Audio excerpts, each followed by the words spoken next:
لیکن اب سازشوں کے تحت کیا ہوا کہ وہاں پر غیروں کو لا کر بٹھا دیا گیا.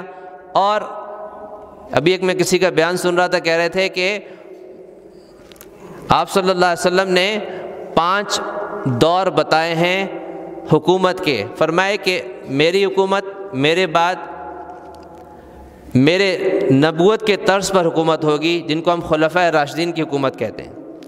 اس کے بعد پھر بادشاہت آئے گی جس کے اندر نیکی بھی ہوگی، بدی بھی ہوگی، اچھائی بھی ہوگی، برائی بھی ہوگی. حجاج بن یوسف ایک عورت کے پکار پر اس نے پورا لشکر بھیجا، مسلمان عورت کی فریاد پر اس کو ظلم سے نجات دلانے کے پورا لشکر بھیجا. لیکن دوسری طرف ہم دیکھیں تو اس نے کتنے بڑے بڑے اللہ والوں کو اور اولیاء اللہ کو قتل کیا. صحابہ تک اور تابعین کی ایک بہت بڑی تعداد اس کے ہاتھ قتل ہوئی. تو اچھائی اور برائی ساتھ ساتھ چلتی رہی. پھر فرمائے کہ اس کے بعد ایسی بادشاہت آئے گی جو غلام ہوگی، اور اس کو اب ہم نے آنکھوں سے دیکھتے ہیں. یعنی وہ جو بادشاہ تھے وہ غلام نہیں تھے، اگرچہ ان میں برائیاں تھیں، لیکن اس زمانے کی جو بادشاہت ہے یہ غلامی والی بادشاہت ہے. جب تک وہاں سے نوٹیفیکیشن نہیں آئے گا اس وقت تک یہ ایک لفظ نہیں بول سکتے. ایسا ہے نہیں ہے. کتنی حکومتیں گزر گئیں لیکن آج تک کسی نے ڈاکٹر عافیہ صدیقی کے لیے کچھ کیا؟ ایک لفظ نہیں بول سکتے. یعنی اس کو ناراض کرنا، امریکہ کو ناراض کرنا ان کے لیے موت ہے. اس وقت مسلمان حکمرانوں کے لیے امریکہ کا ناراض ہو جانا گویا ان کی موت ہے. اس لیے ڈاکٹر عافیہ کے بارے میں ایک لفظ نہیں بول سکتے. 2-3 حکومتیں گزر گئی نا جس کے دوران وہ جیل میں ہیں، لیکن ابھی تک کسی نے کچھ کیا؟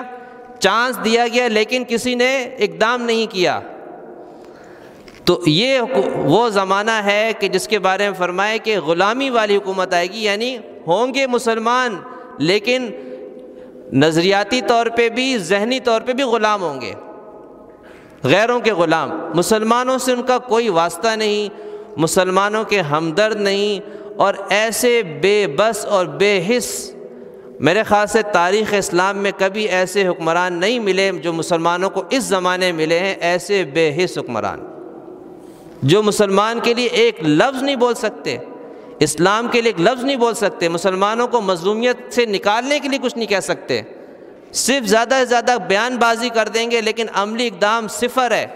OIC بنائی ہے دنیا کا کمزور ترین اتحاد OIC، جو صرف کاغذوں کی حد تک ہے. صرف کاغذ میں ان کا نام ہے اور کچھ بھی نہیں، کوئی کردار نہیں ہے. ان کا ہونا نہ ہونا برابر ہے. مسلمانوں کے حق میں کوئی فائدہ نہیں ان کا، صرف تباہی لانے کے لیے بیٹھے ہوئے ہیں.